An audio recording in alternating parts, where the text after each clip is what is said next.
तुमचं नाव सांगा. भिकाजी नथुराम शिंदे. मला मार लागला होता इथं. नमस्कार, माझं नाव विनायक भाऊराव गुंगे. हे माझे मामा आहेत. यांना ब्रेनचा थोडा इश्यू होता. तर यांना म्हणजे आम्ही जेव्हा डॉक्टरकडे नेलं, आमच्या फॅमिली डॉक्टरकडं, तेव्हा यांना पूर्ण लघवी पूर्ण पॅन्डेत व्हायची. तरी पण त्यांना कळत नव्हतं, एवढं ब्रेनचा प्रॉब्लेम होता.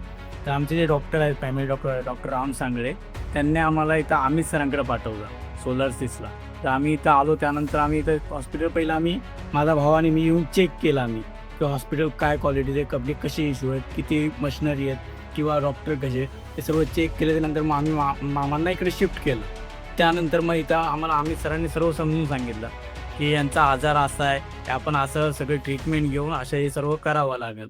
तर त्यानंतर दुसऱ्या दिवशी अमित सरांनी त्यांचं ऑपरेशन केलं आणि एक दिवस जाऊन ते आम्हाला ते थोडे रिकवर व्हायला लागले. आणि आता ते 6 महिने झाले यांच्या ऑपरेशनला. आता ते स्वतः रिक्षा चालवतात.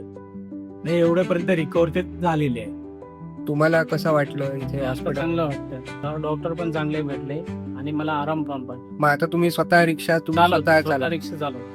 आणि तुमच्या रिलेटिव्हला तुम्ही सोलारिस हॉस्पिटलचं नाव रेकमेंड करणार का पुढे जाऊन?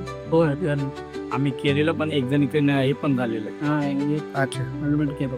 सो ही एक फार इंटरेस्टिंग केस होती की ज्याच्यामध्ये मेंदूच्या मध्यभागी जे वेंट्रिकल म्हणजे पाण्याचे चेंबर असतात, अशा जागेमध्ये एपिडर्मॉइड नावाचे ट्यूमर असते आणि त्यामुळे जे वेंट्रिकल आहेत पूर्ण फुलले होते, भरले होते आणि त्या भरल्याबरोबर मेंदूचं प्रेशर वाढलं होतं. ह्या ऑपरेशनमध्ये आम्ही दुर्बिणीने म्हणजे एंडोस्कोपीने ऑपरेशन केले की ज्याच्यामध्ये वेंट्रिकल्समध्ये एंडोस्कोप टाकून दुर्बिणीच्या सहाय्याने पूर्ण ट्यूमर छोटे छोटे पीसेसमध्ये काढण्यात आला. याच्यामध्ये आम्ही ड्राय एंडोस्कोपी आणि वेट एंडोस्कोपी म्हणजे दोन्ही प्रकारच्या एंडोस्कोपीची टेक्निक वापरून संपूर्ण ट्यूमर वेंट्रिकलच्या चारी बाजूनी काढण्यात आला.